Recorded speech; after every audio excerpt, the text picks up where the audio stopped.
vamos a hablar sobre la Organización Internacional de Trabajo, la OIT.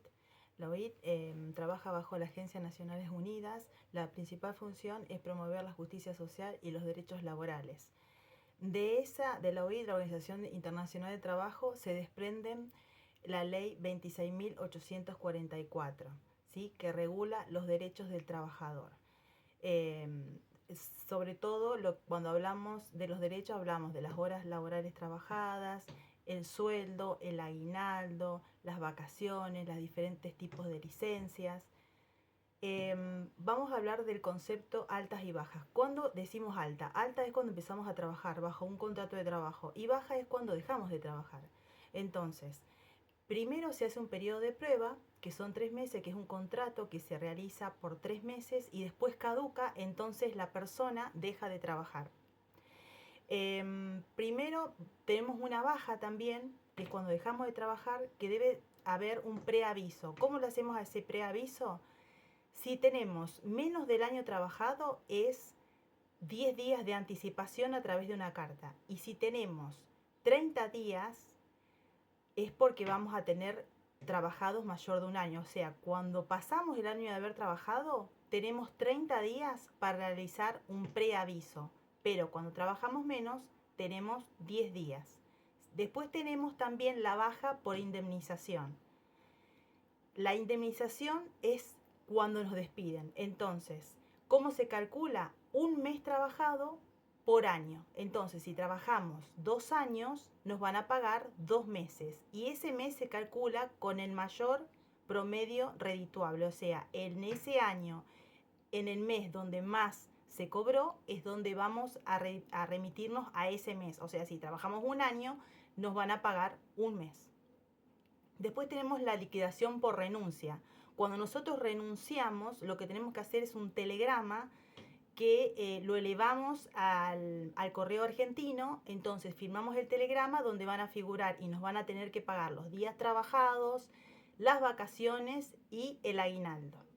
Bien, después tenemos el punto 2 donde nos habla sobre el salario y el aguinaldo.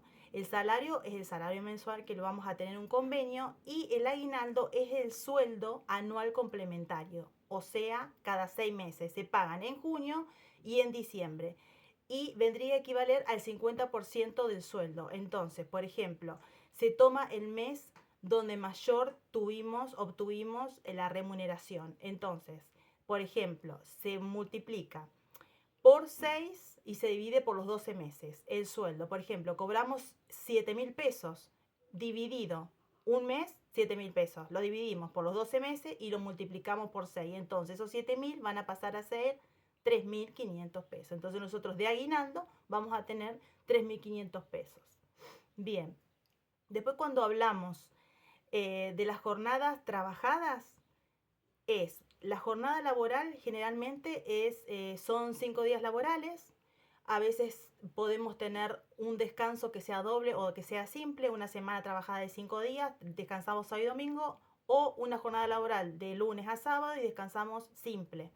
Simple y doble, o podemos también cobrar ese sábado que trabajemos después de las 13 horas. Bien, los descansos semanales entonces pueden ser 2 o 1 y pueden ser con retiro del lugar de trabajo o sin retiro. Sin retiro es cuando nos quedamos en el lugar de trabajo y esa persona va a tener entre 3 horas y 6 horas para desayunar, bañarse, tiene que tener habitación. Y con retiro tenemos 12 horas de descanso que son por ley, que tenemos que tenerla para recuperarnos y para volver al otro día a trabajar. Generalmente las horas extras, ¿cómo se pagan? El 30%. Si nosotros cobramos determinado monto por el día, entonces vamos a cobrar esa hora extra un 30% más. ¿Sí? Y los fines de semana se cobran el 100%, después de las 13 horas y sobre todo el domingo o los feriados.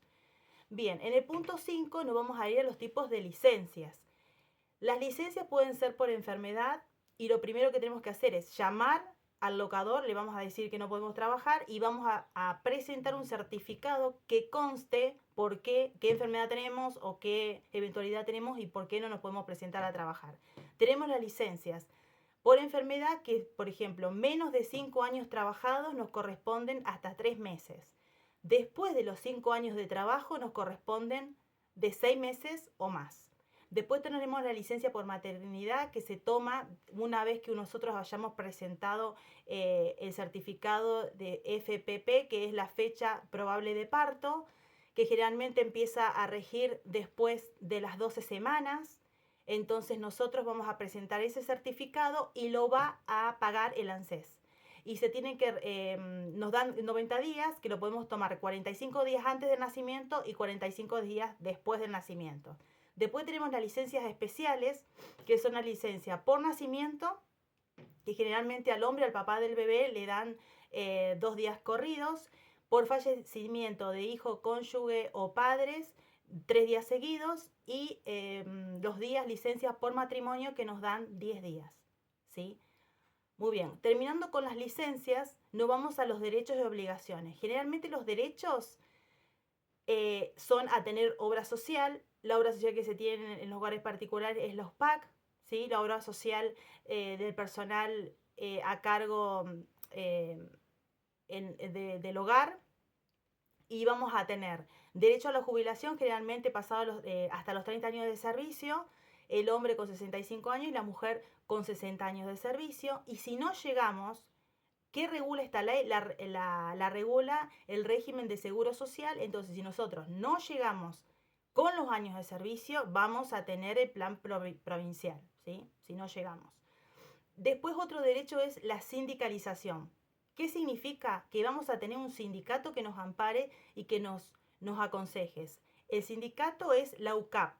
Entonces nos van a asesorar sobre los derechos laborales, nos van a asesorar sobre los cursos que podamos hacer y nos podamos capacitar, poder terminar la primaria y la secundaria, generalmente mayores de 18 años. El bolsón generalmente lo pueden llevar, no solamente el bolsón para los chicos que están en primaria y secundaria, sino también la gente que está jubilada. Y los descuentos que podemos tener en turismo. Todo eso abarca el gremio. Otros de los derechos que tenemos como trabajadores son la ropa. No tienen que brindar una ropa acorde, ya sea un ambo o una chaqueta que nos coloquemos para no, por ejemplo, sobre todo en el baño. Cuando tengamos que realizar el baño tenemos que tener la vestimenta adecuada, la alimentación para poder trabajar, para poder hacer alimentarnos no solamente nosotros, sino también al adulto mayor que cuidemos, tengamos la alimentación suficiente, los elementos necesarios como para trabajar con la familia y una habitación específica para la persona que no tiene retiro, que se queda en el hogar. Entonces todo ese tiempo necesita tener una habitación acorde para poder descansar.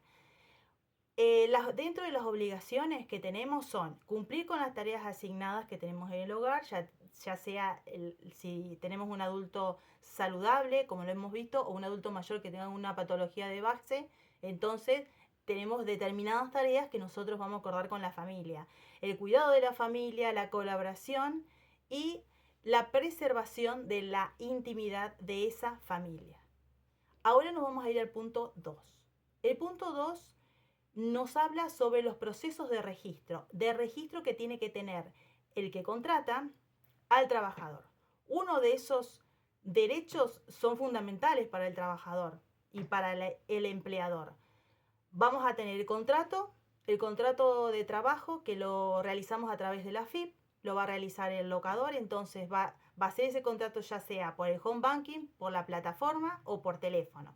Después vamos a tener el recibo de sueldo que tiene que tener todos los datos del trabajador para que pueda remunerar de esa manera, en formato papel, el recibo o online también puede ser.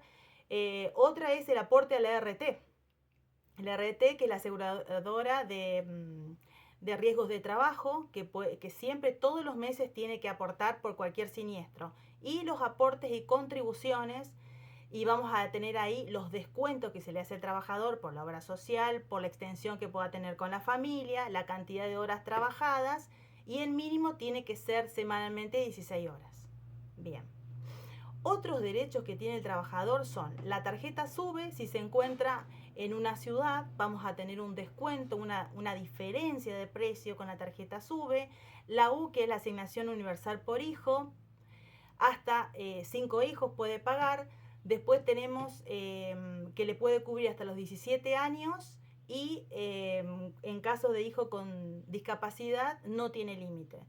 Después vamos a tener la asignación por embarazo para la protección social a partir de las 12 semanas hasta el nacimiento y los controles. Y después tenemos la asignación de nacimiento o adopción que la va a abonar el ANSES. Y después tenemos el plan FINES, que es para terminar la secundaria, generalmente para los mayores de 18 años, para terminar la primaria y la secundaria, que puede ser presencial o semipresencial, y eso se averigua en cada institución educativa, ¿sí? Muy bien. Terminando con la OIT, vamos a ir ahora a hablar sobre la violencia de género, así a grandes rasgos, ¿sí? Porque ya habíamos visto en el curso lo que era la violencia, y esto es un poquito más de lo mismo, pero en realidad vamos a abarcar la violencia, lo que es laboralmente. La violencia es un delito y es denunciable. ¿A dónde la vamos a denunciar? Al número 144. Si tenemos una emergencia, ahí nos vamos a ir al 911. ¿Qué vamos a hacer cuando llamemos al 144? Nos vamos a asesorar, ¿sí? Nos vamos a asesorar de cómo podemos proceder nosotros. Porque esa violencia puede ser física, psicológica, sexual, puede ser violencia económica, puede ser violencia simbólica. Esta violencia es un accionar que va a provocar un sufrimiento como consecuencia en la víctima. Sufrimiento, un daño, puede haber amenazas, puede haber privación de libertad. Generalmente, no sé si en las noticias salen, generalmente con los personas, los trabajadores no son del país, pueden ocurrir estas cosas. ¿Qué vamos a hacer en caso de evidenciar o vemos o la estamos padeciendo la violencia?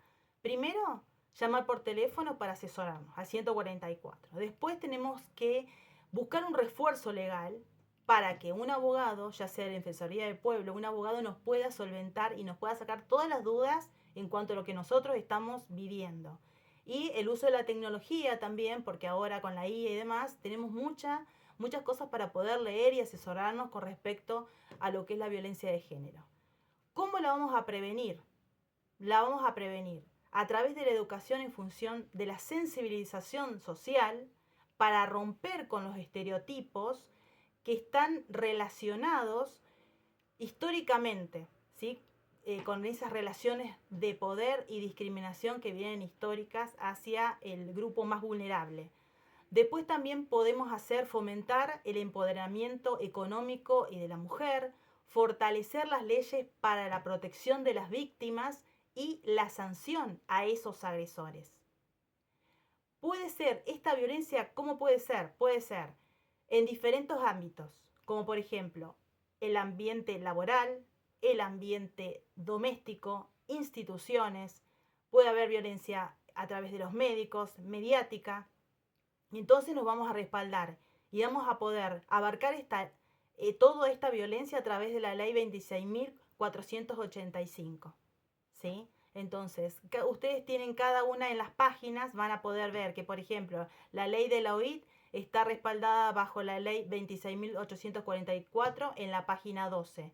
Luego, el sueldo y el aguinaldo en la página 15. En esas páginas tienen todas las páginas web del gobierno para poder ver cómo fue evolucionando y dónde estamos parados ahora de acuerdo a los paradigmas que vivimos, ¿sí? Después, con respecto a la obra social y los derechos y las obligaciones, lo obtienen en la página 19 con su respectiva página web.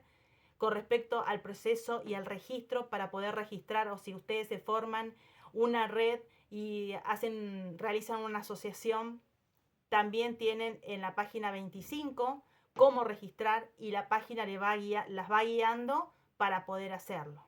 Muy bien. Ahora vamos a hablar sobre el currículum, ¿sí? El currículum es muy importante, que ustedes puedan ver adquirir. Yo les pasé el currículum, lo pueden cambiar de color, pueden poner la foto siempre que sea actualizada. Ahora hay un montón antes se ponía la foto 4x4 y se la pegaba, ahora pueden escanear una foto 4x4 y ponerla en la A4 y le entran miles de fotos, ¿sí? O si no, ven alguna foto que esté linda, la recortan y listo y la colocan ahí. Como ustedes quieran, siempre tiene que ser una foto formal, ¿sí? Pueden cambiarle el color de fondo, tiene que tener un determinado formato. Yo les di, por ejemplo, ese formato que es más o menos abarcativo, como para que tenga una estructura y puedan plasmar ahí el tipo de certificaciones, puedan colocar todos sus datos, están a la izquierda todos los datos que ustedes pueden colocar y después extenderse a la derecha con respecto a lo que hayan estudiado, a las capacitaciones. Siempre ustedes que hagan una capacitación, pidan siempre el certificado. No importa cuánto tarden para dárselo, pero tienen que tener esa certificación, porque con esa certificación ustedes avalan que lo han hecho. Entonces, también tienen que colocar la experiencia laboral, y en la experiencia laboral van a tener que poner los teléfonos de la gente donde estuvieron trabajando o en las instituciones donde estuvieron trabajando. Y acá lo importante es que si tienen título secundario, lo puedan llevar a Santa Fe, al Ministerio de Educación, para poder validarlo. ¿Qué favorece con la validación? Que ustedes puedan entrar en la página de Mi Legajo, entonces puedan entrar y puedan concursar a nivel provincia de lo que sea administración, ya sea para ser secretaria en alguna escuela, o puedan ser preceptores, o puedan trabajar como asistentes escolares. Entonces, esa es la posibilidad que le da, si no terminó el secundario, realizar el secundario y llevar la certificación para ya figurar en la página que se llama Mi Legajo. Bien, chicas, espero que les haya servido. Nos vemos el sábado.